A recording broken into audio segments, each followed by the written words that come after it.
আল্লাহর নবী বলেছেন কিয়ামতের পূর্বে এমন একটা জামানা এমন একটা কাল আসবে ওই কালে মানুষের ভিতরে কিছু কিছু বিষয় থাকবে এগুলো দেখলে তোমরা মনে করবে কিয়ামত বেশি দেরি নাই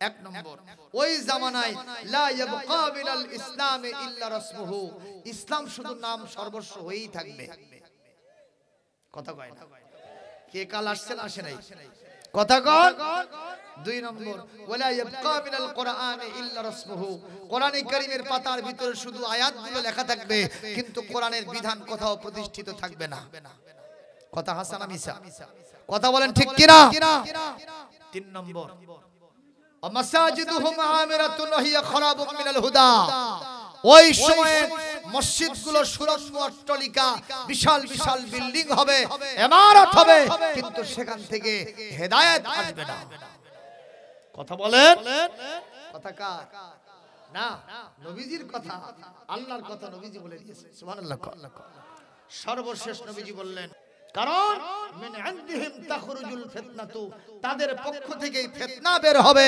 অফিহিম তাউদু ফিতনা তাদের দিকেই ফিরে যাবে আপনারা বলেন আজকে ইসলামের জন্য আমি মনে করি আওয়ামী লীগ শত্রু না বিএনপি শত্রু না জাতীয় পার্টি জাসদ মাসদ শত্রু না ইসলাম এগিয়ে যাওয়ার না হওয়ার না ইসলাম এগিয়ে না যাওয়ার পিছনে ইসলাম প্রতিষ্ঠিত না হওয়ার পিছনে একমাত্র কারণ বাংলাদেশে আলেমদের বিভেদ জোরে কোন ঠিক কিনা কোন গ্রুপ কাউকে দেখতে পারে কথা কি সঠিক বলেছি কোন গ্রুপ কাউকে দেখতে আজকে আধুনিক যুগের ইসলামিক স্কলার আমাদের তারুণ্যের অহংকার মিশর আল আজহার ইউনিভার্সিটি থেকে পড়ালেখা করেছেন মালয়েশিয়া ইসলামিক ইউনিভার্সিটি থেকে পিএইচডি ডিগ্রিধারী আমাদের মিজানুর রহমান ডক্টর মিজানুর রহমান আজহারি যখন মারহাবা আজকে তার আলোচনায় অংশগ্রহণ করার জন্য লক্ষ লক্ষ যুবকেরা পঙ্গপালের মতো ছুটে চলছে সুবহানাল্লাহ বলবেন না এই না দেখে কোন কোন লোকের ভিতরে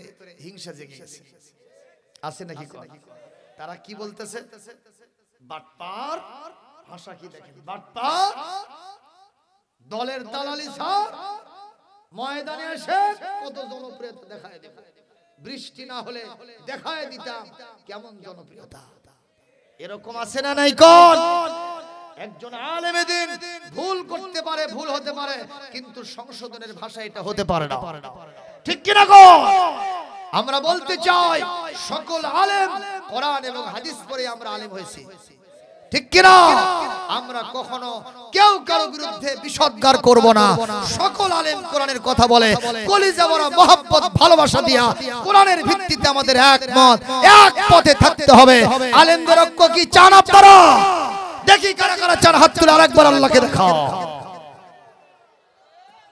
আপনারা যে খামাখা হুজুরদের দোষ দেন হুজুরদের তো দোষ নাই এই কোরআনে যা আছে সব আল্লাহর কথা আমরা সেটাই বলি জোরে কোন ঠিক কিনা এক মাহফিলে গেলাম কই হুজুর একটু দেখে শুনে ওয়াজ করেন কেন কই উপরের সাপ আছে আমি বললাম এটা আবার কি উপরের সাপ এর থেকে বড় উপরের সাপ ওই আসমান থেকে আমার উপর আসে তিনি কে ওনার এমন সাপ যার কোনো নাই মাপ ঠিক কিনা আল্লাহ রাব্বুল আলামিন বলেন যেই সমাজে কোরআন থাকবে ওই সমাজে তিনটা গ্রুপ হবে এই তিনটা গ্রুপের ভিতরে একটা গ্রুপের মর্যাদা আমি আল্লাহ পাক সবচাইতে বেশি দিয়ে দিব প্রথম নম্বর গ্রুপ হলো সুম্মা আওরাসনাল কিতাব বাল্লাযীনা ইসতাফাইনা মিন ইবাদিনা فمنهم ظالم لنفسه আল্লাহ পাক বলেন কিতাব যাদের ভিতরে নাজিল করা হলো ওদের ভিতরে যারা প্রথম নম্বর গ্রুপ এরা হলো জালেম সম্প্রদায় আমার কিতাব তাদের কাছে যাবে কিন্তু কিতাব অনুযায়ী কখনো নিজেরা চলবে না নিজের ব্যক্তি পরিবার সমাজ রাষ্ট্র চালাবে না ওইটা দিয়া যারা ব্যক্তি পরিবার সমাজ এবং রাষ্ট্র চালাতে চায় তাদেরকেও চালাতে দেবে না এরা হলো জালেম এরা কার কথা কোরআন শরীফ কোরআনে কারীম সূরাতুল ফাতির 32 নম্বর আয়াত আল্লাহ পাক বলেন কিতাব নাজিল হওয়ার পরে এক নম্বর গ্রুপ হবে ওরা জালেম আমার কিতাব নিজেরাও মানবে না যারা মানবে তাদেরকেও সহ্য করবে না এই গ্রুপ আমাদের বাংলাদেশে নাই না না এখানে নাই এই গ্রুপ আমেরিকায় আছে এই গ্রুপ ব্রিটেনে আছে এই দেশে আছে আমি কিন্তু বলিনি আপনারাই বলতেছেন আছে এই দেশে নিজেরা কোরআন মানে না অন্যদেরকেও মানতে দিতে চায় না এগুলো যদি আপনারা একটু ডানে বামে তাকান তাহলে খুঁজে পাবেন জেলখানায় আবদ্ধ করতে চাইলো এক পর্যায়ে আবু জেহেল সিদ্ধান্ত নিতে যায় আমার নবীকে জেলখানার ভিতরে ঢুকাইবে কিন্তু পার্শ্বে থেকে মিস্টার ইবলিস মানুষের বেশে গিয়া অ্যাসেম্বলি সংসদ ভবনে যোগ দিয়েছে শাইখে নজদি বুড়া মানুষের ভেষ ধরে যে বলতেছে বাবা আবু জেহেল্লা তুমি কি মুহাম্মদকে জেলখানায় ঢুকানোর জন্য সিদ্ধান্ত নিয়েছো বলে কণ্ঠবটের সমস্ত এমপি ভাইয়েরা পরামর্শ দিয়েছে জেলখানায় ঢুকাইলে মুহাম্মাদের নাম নিশানা আর কেউ নিতে পারবে না এই কথা না শুনে মিস্টার ইবলিস বলতেছে বাবা আমি শাইখে নজদি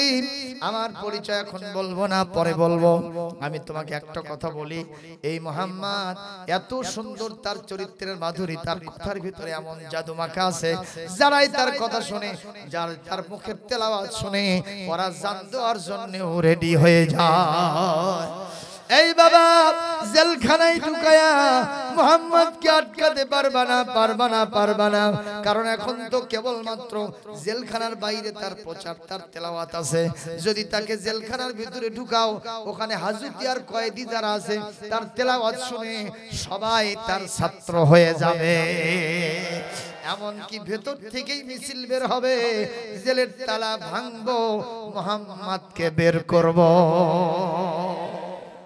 মারহাবা দেন আল্লাহু আকবার বলেন আবু জেহেল বলতেছে তাহলে এই মুরব্বির কথাই সঠিক এটাও আমি জানি কারণ মুহাম্মদের মুখের বাণী হলো মধু মিশ্রিত বাণী এটা ম্যাগনেটিক চরিত্রের বাণী ম্যাগনেটিক চরিত্র হলো চুম্বক যদি লোহার পাশে থাকে লোহা কাকে আকর্ষণ করে চুম্বক কারে আকর্ষণ করে যত দূরেই থাকে আশেপাশে হলে চটাস করে গিয়ে লেগে যায় যেরকম ঠিক কিনা তো আমার নবীর মুখের বাণীটা ছিল ওই রকম কিসের মতো চুম্বকের মতো সুবহানাল্লাহ বলবেন এই চাচার কথাই সঠিক আমরা এই মুহূর্তে অবশ্যই মুহাম্মদকে জেলখানায় ঢুকাবো না আরেক দল বলল তাহলে একটা কাজ করেন কি এই দেশ থেকে বার করে অন্য দেশে খেতে দেন কি ভাই আমার নবী খুব খারাপ মানুষ ছিলেন জোরে বলেন সেই নবীর জন্য জেলখানার সিদ্ধান্ত হচ্ছে সেই নবীর জন্য দেশ থেকে বের করে অন্য জায়গায় খেতে দেওয়ার চিন্তা হচ্ছে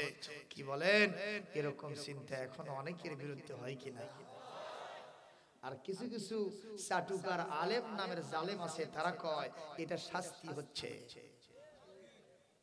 কথা কয় না এটা শাস্তি হচ্ছে না শাস্তি নয় তোমরা তো জানো না যদি স্বর্ণকে খাঁটি বানাতে হয় তাকে একটু আগুনের মধ্যে পোড়া দিতে হয় ঠিক কি না গো সোনা যদি আগুনের ভিতরে পোড়া দেয় সোনার মর্যাদা কি কমে যায় বরং সোনার খাঁট দূর হয়ে সোনা আরো খাঁটিতে পরিণত হয়ে যায় যেই সকল ইসলামী চিন্তাবিদগণ ইসলামিক স্কলারগণ কোরআনের কথা বলতে গিয়ে বিপদে মুসিবতে নির্যাতনে আছে বুঝতে হবে তাদের মর্যাদা বাড়ানোর জন্য আল্লাহ অবস্থার সৃষ্টি করেছে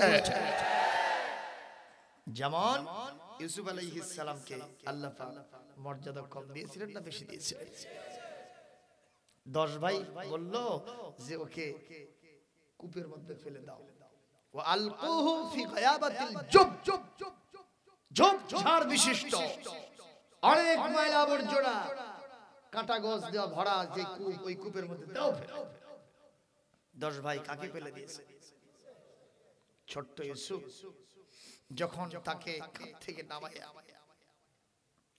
ওই কূপের ভিতরে ফেলে দেওয়ার জন্য চেষ্টা চালায় তাফসীরে এসেছে হযরত ইউসুফ আলাইহিস সালাম বলতেছে ভাইরা তোমরা আমাকে মেরো না আমি বুঝতে পেরেছি আব্বা আমাকে খুব মহব্বত করে এই জন্য তোমাদের ভিতরে আমার প্রতি হিংসা জেগেছে। যদি এটাই কারণ হয়ে থাকে আমি আর কোনদিন আমার বাপের কাছে ফিরে যাব না। তোমরা আমারে বাঁচতে দাও, আমি এই দেশ ছেড়ে অন্য দেশে পালাইয়া যাব।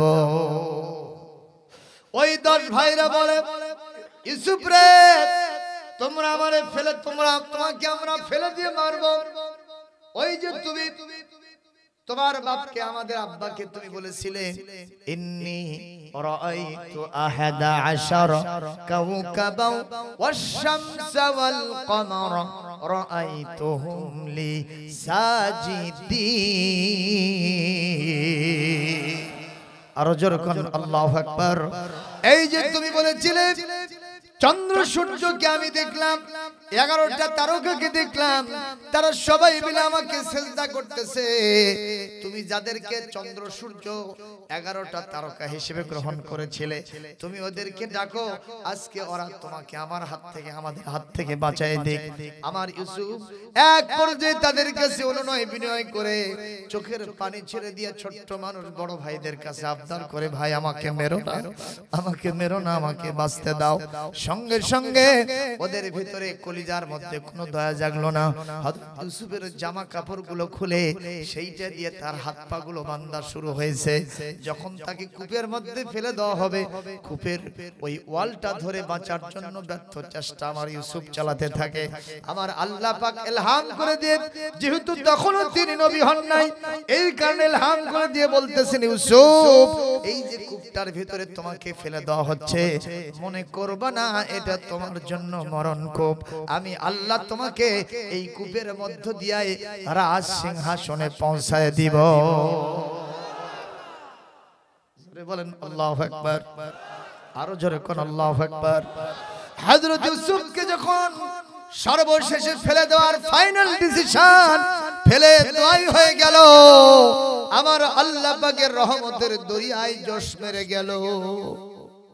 জিবরাইলকে ডেকে নিয়ে বলেন, জিবরাইল রে আমার ইউসুফকে আমি আমার খাস মেহমান বানাবো। ওই কূপটা যেন তার মরণ কূপ না হয়, বরং জান্নাতের একটি বাগান, এয়ার কন্ডিশন, শীতাতাপ নিয়ন্ত্রিত একটা কক্ষ যেন হয়। এই কারণে আমার ইউসুফের জন্য ভালো একটা আসনের ব্যবস্থা তুমি নিচে করে দাও। আমার ইউসুফ নিচ উপর থেকে নিচে নামবে, আস্তে করে তোমার হাত দিয়ে ধরে ওই আসনের উপরে বসায় দিবা। আমার ইউসুফ যতক্ষণ, যত দিন, যত ঘন্টা ওখানে থাকবে, দুনিয়ার বাপ মার কোনো খাবার তার দরকার হবে না। আমার জান্নাত থেকে স্পেশাল খাবার আমার ইউসুফের জন্য ব্যবস্থা করে দাও। মুসলমান জবাব দেন, সে আল্লাহ এখনো আছেন না নাই? আরো জোরে কোন আছেন না নাই? যেই মানুষগুলো জীবনে কোনোদিন ওই সব অন্ধকার প্রকষ্ট জীবনে কোনোদিন পছন্দ করেন নাই, জীবনে কোনোদিন জান নাই, তারপরেও তারা 10 বছর 15 বছর ধরে সেখানে কেমনে থাকেন আমরা বুঝতে বাকি থাকে না। অবশ্যই আল্লাহর পক্ষ থেকে কোনো গায়েবী সাহায্য তাদের উপরে নাজিল হইতেছে, কারণ ওই আল্লাহ এখনো আছেন না নয়?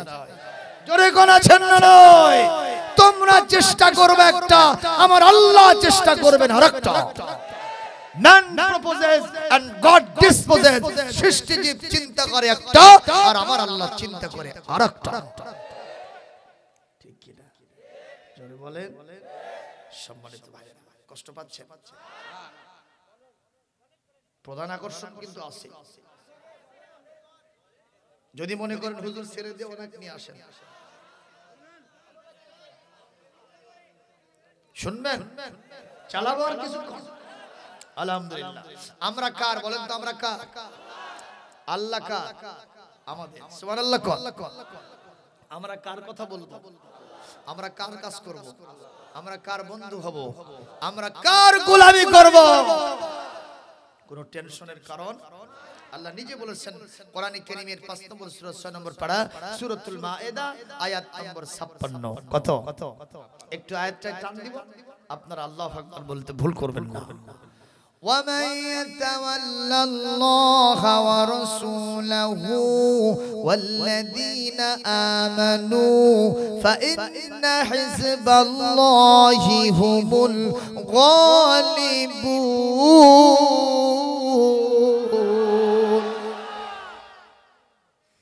যারা আল্লাহর কথা বলে আল্লাহর পথে চলে আল্লাহকে ভালোবেসে সুপেছে জীবন তাদের কিসের ভয় কি করে পরাজয় শহীদি তামান্নাতে নাচে তার মন যারা আল্লাহর কথা বলে আল্লাহর পথে চলে আল্লাহকে ভালোবেসে সুপেছে জীবন তাদের কিসের ভয় কি করে পরাজয় শহীদি তামান্নাতে নাচে তার মন হাসনা হানার গ্রানে ভুলে না হৃদয় তার কালিমার মিশক মাখা হৃদয় আছে যে তার সব ব্যথা ভুলে গিয়ে কোরআনের পথে চলে সব ব্যথা ভুলে গিয়ে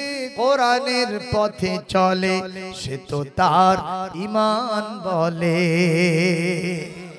যারা আল্লাহর কথা বলে আল্লাহর পথে চলে আল্লাহকে ভালোবেসে সুপেছে জীবন তাদের কিসের ভয় কি করে পরাজয় শহীদি তামান্নাতে নাচে তার মন আমার ভাইরা যত বড় পীর হক যত বড় ওলি হক যত বড় আন্দোলনের নেতা হোক যত বড় জাকিরিনদের লিডার হোক যদি আল্লাহর পথে চলার কারণে কারো বিপদ আসে মুসিবত আসে এটা বিপদ হিসেবে আমরা ধরব না এটা আল্লাহর পক্ষ থেকে মর্যাদা উপরে তোলানোর জন্য কথা বলেন না কেন গাছের পাতা যখন গাছ থেকে ঝরে পড়ে আল্লামা ইকবাল রাহমাতুল্লাহ আলাইহি তিনি বলেছেন ও ঝরা পাতা মন খারাপ করো না তুমি যে নিচে পড়ে গেছো এতে তোমার মন খারাপ হওয়ার কারণ নাই তোমাকে গাছ থেকে ঝরায় দিয়ে সেই কারণে বাতাসের মাধ্যমে তুমি আরো উপরে উঠবা মারহাবা দেন আল্লাহু আকবার বলেন আমার সালমান আর ওই পীর সাহেব নিজে বললেন এটা তাদের জন্য বিপদ আমরা বলতে চাই ইসলামী আন্দোলনের নেতা কর্মীদের বিরুদ্ধে সাবধান হয়ে কথা বলতে হবে স্যার একটা কথাও বাইরে বলেছি জোরে বলেন হযরত ইউসুফ আলাইহিস সালামকে জেলখানার ভিতরে ঢুকানো হয়েছিল কি হয়েছিল না কথা বলেন না কেন নদী কি বলে ওই যে ঝোপঝাড়ের ভিতরে কুয়ার ভিতরে হযরত ইউসুফকে ফেলে দেওয়া হলো আমার ইউসুফ আলাইহিস সালাম বলেন তো কোন আল্লাহ পাকের রহমতে ওখানে কোন বিপদে ছিলেন যখন বিপদে ছিলেন আস্তে করে সেখান থেকে উঠানো হলো আল্লাহর রহমতে ইউসুফ আলাইহিস সালাম আস্তে আস্তে আসল জায়গায় পৌঁছে গেলেন এমন কি তিনি বললেন ওয়াকাল জাআলনি আলা খাযাইনিল আরদি ইন্নী হাফিজুন আলীম তিনি বললেন আমি হাফিজুন আলিম মিশরের রাষ্ট্রপ্রধান এই দেশের ভিতরে কেন আজকে দুর্ভিক্ষ লাগে এই দেশের ভিতরে মানুষের অভাব হয় কেন খাদ্য ঘাটতি হয় কেন মানুষ বিপদে মুসিবতে থাকে কেন আমি ইউসুফ আল্লাহ পাক আমাকে এমন যোগ্যতা অভিজ্ঞতা দান করেছেন আমি তোমার কাছে আরজ করি অর্থ মন্ত্রণালয়টা আমার হাতে দিয়ে দাও এই দেশে কোনো সমস্যা থাকবে না সুবহানাল্লাহ সুবহানাল্লাহ কোন সম্মানিত ভাইরা ইউসুফ আলাইহিস সালামের কোনো সমস্যা হয় নাই কারণ তিনি কার রাস্তায় থেকেছেন বলেন এখন দেশের বাইরে বিদায় করে দেওয়ার জন্য আমার নবীর ব্যাপারে সিদ্ধান্ত হলো কিনা কিন্তু আমার নবীকে বের করে সিদ্ধান্ত ফাইনাল হতে যাচ্ছে ওই যে বুড়া বসে আছে ওটা কে জোরে বলেন শয়তান মিস্টার ইবলিস কিন্তু বেশ ধরছে কার বুড়া মানুষের শাইখে নজদির ভুল ধরেছে সে বলতেছে বাবা আবু জাহেল সিদ্ধান্ত এখন যেটা নিলা এটাও কিন্তু বুমেরাং হবে কেন কয় যে দেশের বাইরে যখন পাঠাবা এখন মক্কায় তো তার প্রচার আছে এখন যদি বাইরে দিয়ে দাও দেখা যাবে যে বাইরের লোকেরা পর্যন্ত তার ভক্ত হয়ে গেছে কাজে এটা হিতে বিপরীত হবে ঠিক কি না কর ঠিক কি না কর আমার ভাইরা আপনারা কি ইউক্যালিপটাস গাছ দেখেছেন দেখছেন জমির আইলালে থাকে না, থাকে কি না কর? এই ইউক্যালিপটাস গাছ একটু ওই সূর্যের আলো ঠিক মতো না পৌঁছানোর কারণে জমিতে ছায়া হয়। এক লোক চিন্তা করলো ভালো ধান হয় না, ফসল হয় না, এর গুষ্টি সাফ করে দিবে। ওই জায়া 10টা কেটে ফেলছে। কয়টা? 7 দিন পর যে দেখে এক একটা থেকে 10টা করে কুশি বাড়াচ্ছে। জোরে সুবহানাল্লাহ বলবেন না? জোরে সুবহানাল্লাহ বলবেন না? আমার নবী ইসলামের সম্মান ঠিক এই রকমই। সুবহানাল্লাহ সুবহানাল্লাহ বলবেন না? এটাকে কখনো মূল উপড়ে ফেলা যাবে? গ্যারান্টি কে দিয়েছেন? আল্লাহ বলছেন, আমি আল্লাহ তাআলা মুতিম্মু নূরিহি, আমি আমার নূরকে, ইসলামের আলোকে বিজয় করব, পূর্ণতা দান করব, তাতে যার যত জ্বালা পোড়া হোক আমি কেয়ার করি না। সুবহানাল্লাহ। খেরের পালার আগুন দেখছেন? দেখছেন খেরের পালা আগুন লাগে না আপনাদের দেশে? আপনি এই বাতিতে আগুন দিলেন সলতে, এরকম করে বাতাস দিলেন, বাতি নিভে যাবে না? নিভে যাবে। কিন্তু খেরের পালায় যদি আগুন লাগে আর সমানে ফু দিচ্ছেন, আগুন কি হবে? আরো ধা ধা করে জ্বলবে, বরং বলবে আপনি আসেন, আপনাকে হাম জোরে কোন ঠিক নেবে ঠিক। তো ইসলামের আলোটা হলো খেরের পালার আগুন। এটা ছিল, এটা আছে, দ্বিগুণ চতুর্গুণে এর সম্মান আরো উজ্জ্বল থেকে উজ্জ্বলতর হতেই থাকবে। সুবহানাল্লাহ বলতে হবে, আলহামদুলিল্লাহ বলতে হবে। তাহলে আবু জেহেল বলল তো সত্যি যদি তাই হয় এটা বাদ দিলাম সিদ্ধান্ত। ফাইনাল ডিসিশন কি? আজকেই মুহাম্মাদের বাড়ি অ্যাটাক করা হবে। মক্কার প্রত্যেকটি গোত্র থেকে এক একজন তাগড়া যুবক, হাতে থাকবে সাইফুল মাসলুল, উন্মুক্ত খাপ থেকে মুক্ত তরবারি। যে তরবারি পাথরের উপরে রাখার সাথে সাথে পাথর দ্বিখণ্ডিত হয়ে যাবে, এরকম তরবারি থাকবে। এখন সবাই ওই তরবারি নিয়ে, তীর নিয়ে বিশ্বনবী বাড়িকে অ্যাটাক করেছে। নবী করিম সাল্লাল্লাহু আলাইহি ওয়াসাল্লাম তিনি নিশ্চিন্ত মনে বাসায় প্রবেশ করেছেন রেস্ট করার জন্য। আরদুল্লাহি ওয়াসিআ ফাতুহাজিরু ফিহা।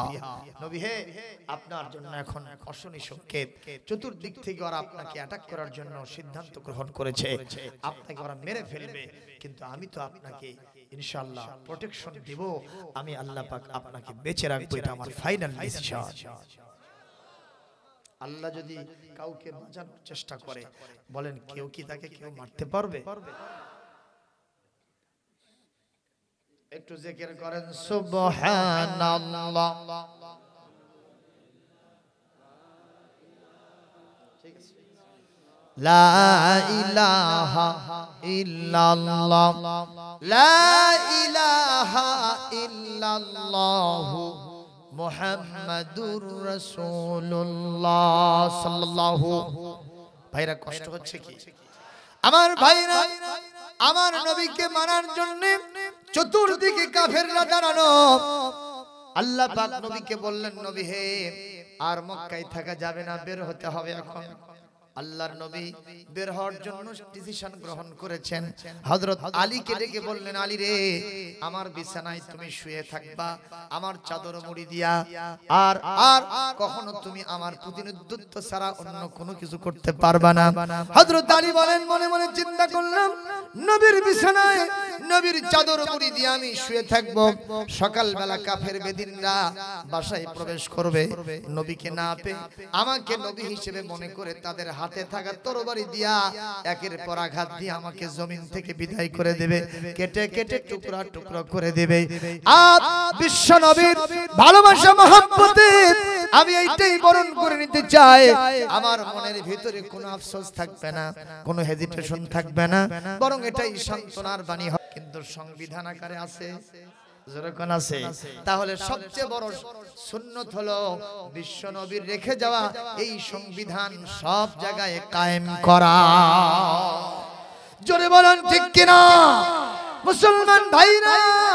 হযরত আলী বলেন, বিশ্ব নবী আমাকে রেখে বের হয়ে গেলেন, আল্লাহ পাক শিখাই দিলেন, নবী হে, কিছু করা লাগবে না, আল্লাহু ইয়াসিমুকা মিনান নাস, ওদের হাত থেকে আপনাকে রক্ষার দায়িত্ব আমি নিজেই নিয়েছি।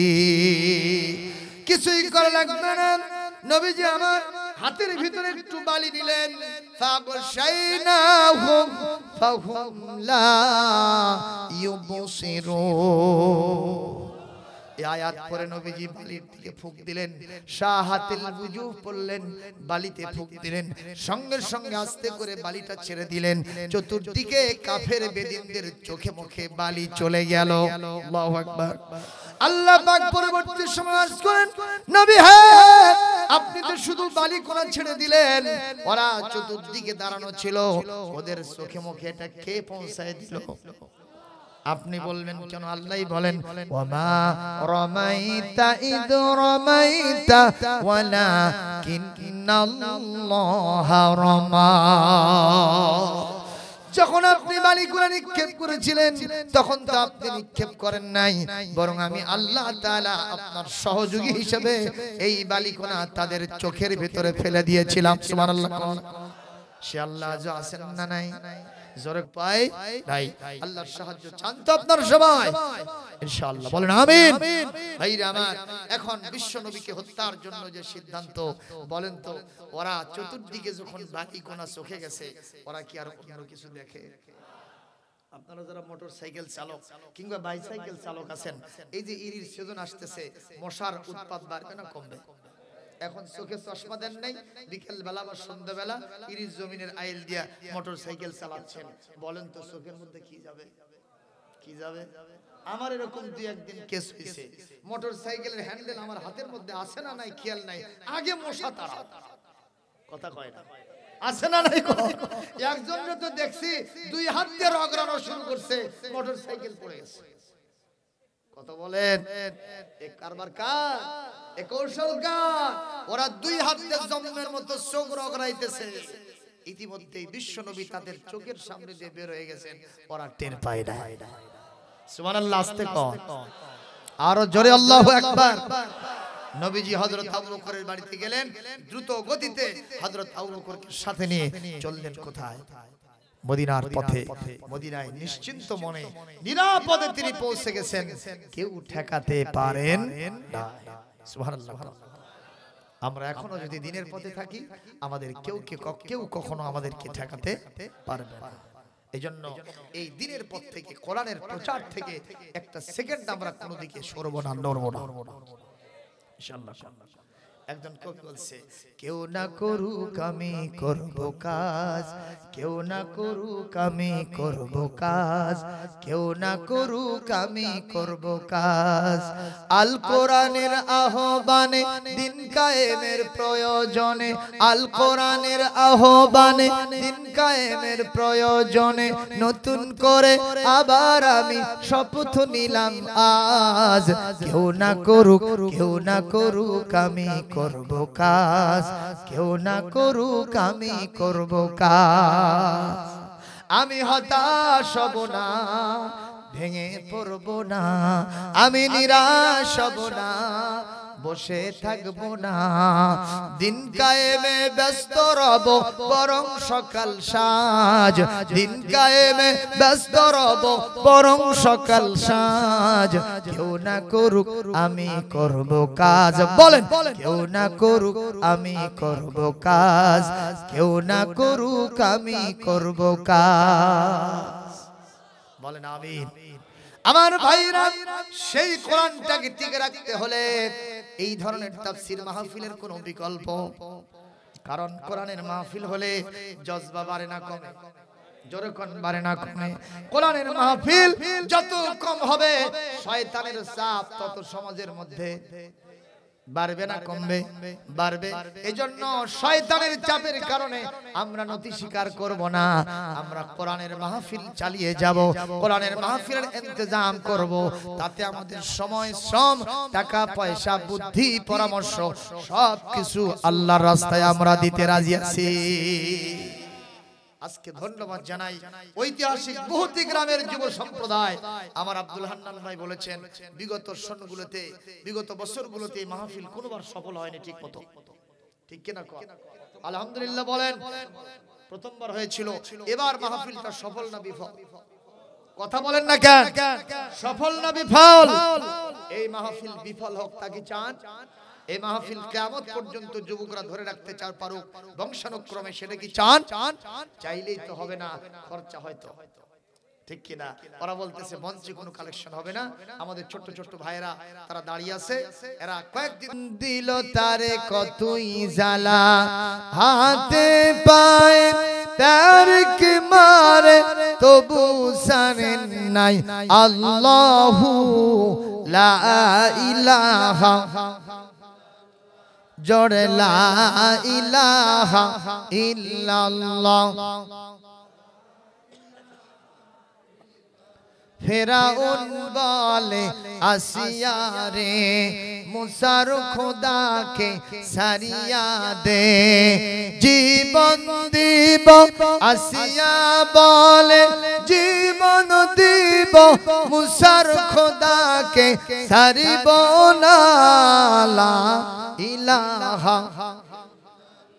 জোরে লা ইলাহা ইল্লাল্লাহ।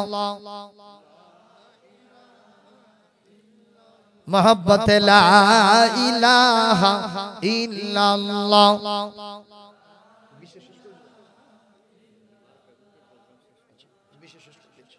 ला इलाहा इल्लल्लाह, ला इलाहा इल्लल्लाह मुहम्मदुर रसूलुल्लाह सल्लल्लाहु।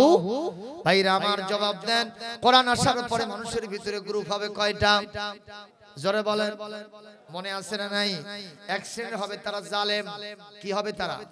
তারা কোরআনের প্রচার সহ্য করবে, নিজেরাও কোরআন মানবে না, অন্যরা মানুক তাও তারা কখনো চাইবে না, ঠিক না ঠিক?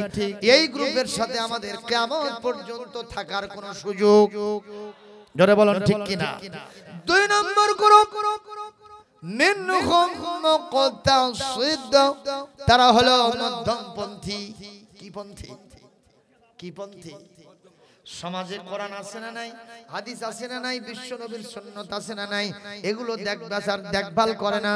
শুধুমাত্র নামাজের তালকিন, শুধুমাত্র রোজার তালকিন, হজের তালকিন, যাকাতের তালকিন, আর মানুষের ভিতরে এগুলো নিয়ে প্রচার চালায়। বিভিন্ন সময় তারা অনেক কষ্ট করে, রাষ্ট্র ব্যবস্থায়, ওই আদালতে, ওই ব্যবসা প্রতিষ্ঠানে, কৃষি কাজে, চাকরি জীবনে। ইসলাম আছে না নাই? জিনার বিচার কোরআন দিয়ে হলো কি হলো না, হত্যার বিচার কোরআন দিয়ে হলো কি হলো না, এরপরে আপনার অপবাদের বিচার কোরআন দিয়ে হলো কি হলো না, চুরির বিচার কোরআন দিয়ে হলো কি হলো না, এগুলো তারা কখনো দেখভাল করে না, বিচার করে না। এই কোরআন কারীমের ভিতরে 500 আয়াত আছে যেগুলো জুডিশিয়াল ল, যেগুলো সংসদ ভবন এবং আদালত ভবন চালানোর জন্য আল্লাহ নাজিল করেছেন। মারহাবা কোন? এগুলো ইমপ্লিমেন্ট হয় কি হয় না, এগুলো তারা কখনো দেখভাল করে না। ওদের কথা নিজেরা নিজে বাঁচলে বাপের নাম, কয় না আমরা নিজেরাই বাঁচবো, অন্যরা কি হলো আমাদের দেখার কোনো সুযোগ নাই। অথচ আমার আল্লাহ কোরআনে কারীমের 28 নম্বর পারা সূরাতুত তাহরিম, 66 নম্বর সূরা সূরাতুত তাহরিম, এখানে আল্লাহ রাব্বুল আলামিন 6 নম্বর আয়াতের ভিতরে বলেন, ইয়া আইয়ুহাল্লাযীনা আমানু কু আনফুসাকুম ওয়া আহলিকুম নার।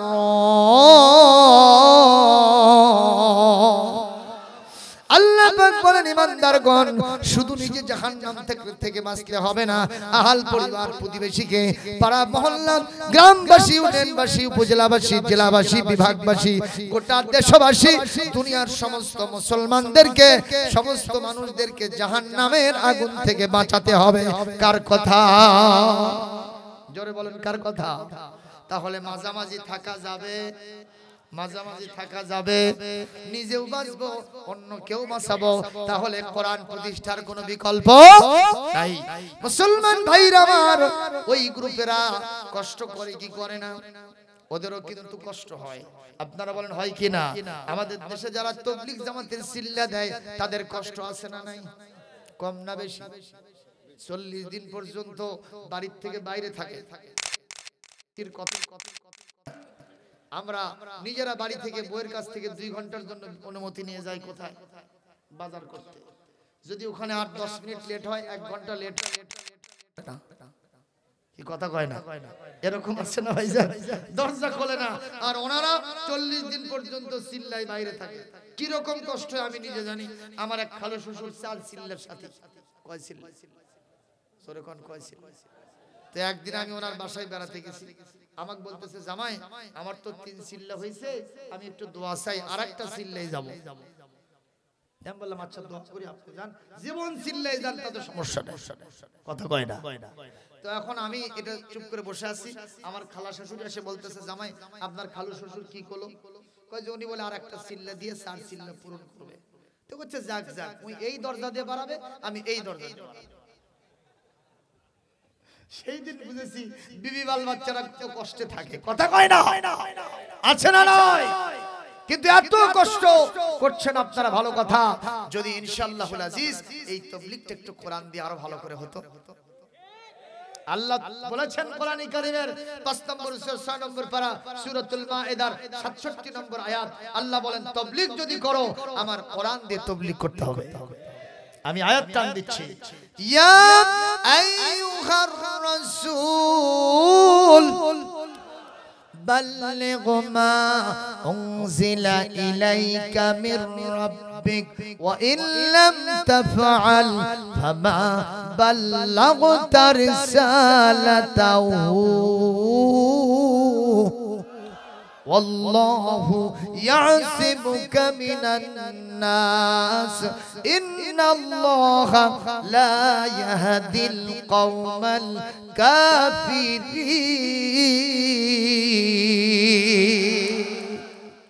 আল্লাহ পাক বলেন নবী হে আমার রাসূল আপনি তাবলীগ করুন, আপনার উপরে যা নাজিল হয়েছে সেটা জবাব দেবেন আল্লাহর রাসূলের উপরে কি নাজিল হয়েছে। তাহলে তাবলীগ করলে কিসের তাবলীগ করা লাগবে? এমন কি আল্লাহ পাক বলছেন একটা আয়াতের বিধান পৌঁছে দিতে যদি আপনার ত্রুটি হয়, একটা আয়াতের বিধান পৌঁছে দিতে যদি বিলম্ব হয়, যদি সমস্যা হয়, আমি আল্লাহ বললাম আপনার রিসালাতের দায়িত্ব পালন করা হয় না। আল্লাহু আকবার বলেন। এই জন্য বলবো মাঝামাঝি থাকবো না, আমরা নিরন্তর প্রচেষ্টা চালাবো। কিসের জন্য?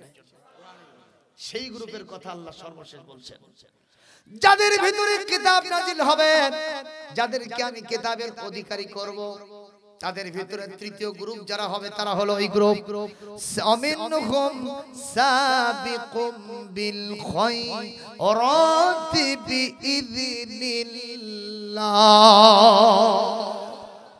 ওরা হলো এমন গ্রুপ আমি আল্লাহ পাকের কোরআন প্রতিষ্ঠার জন্য, ভালো ভালো কাজ করার জন্য সাবিকুন, ওরা অ্যাডভান্স থাকবে, ওরা সব সময় অগ্রগামী থাকবে।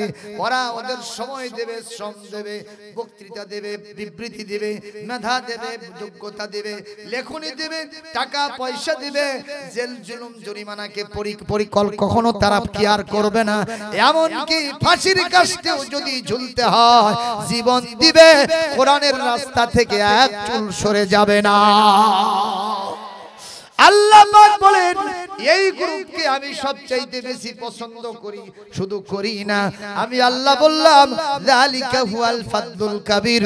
ওরা যখন আমার জান্নাতে পৌঁছে যাবে এই কাজগুলো করার পরে, আমি আল্লাহ বললাম এরা এটাই হলো তাদের সবচাইতে বড় মর্যাদা। জোরে জোরে কোন সুবহানাল্লাহ। কি বক্তা আসতেছে আমার ভাই জানেন, এই মুহূর্তে আমি আপনাদের সামনে বলতে চাই, এই সমাজের ভিতরে আমরা কোরআন যখন আসবে আমরা কখনো জালেম হব না, আমরা মধ্যমপন্থী হব না, আমরা কোরআন প্রতিষ্ঠার জন্য নিরন্তর জীবনের ঝুঁকি নিয়েও আমরা চেষ্টা চালাতে থাকব। আমি এই মুহূর্তে জিজ্ঞাসা করতে চাই, আমরা বিশ্ব নবীর আদর্শ আমাদের বুকে লালন করি, সাহাবায়ে আজমাইন রিদওয়ানুল্লাহি তাআলা আলাইহিম আজমাইন তাদের ওই আদর্শ আমরা বুকে ধারণ করি। আমাদের যারা সাবিকুন আল আউয়ালুন ছিলেন, আমরা তাদের আকাবিরদের আমাদের আদর্শ আমাদের কলিজায় আমরা ধারণ করেছি। আমরা কোরআন প্রতিষ্ঠার জন্য সময় দিব, শ্রম দিব, বক্তৃতা বিবৃতি দিব, আমরা মেধা যোগ্যতা দিব, স্লোগান দিব, আমরা আমাদের টাকা পয়সা দিব, এমনকি জেল জুলুম জরিমানা কেউ আমরা বরণ করে নিব। এমনকি যদি কোরআন প্রতিষ্ঠার জন্য আমাদের জানটাও চলে যায় আমরা তাতেও কখনো দ্বিধা করব না। আমার এই কথার পক্ষে যারা আছেন, যারা রাজি আছেন, দুহাত তুলে এই মুহূর্তে আল্লাহকে সাক্ষী দিবে।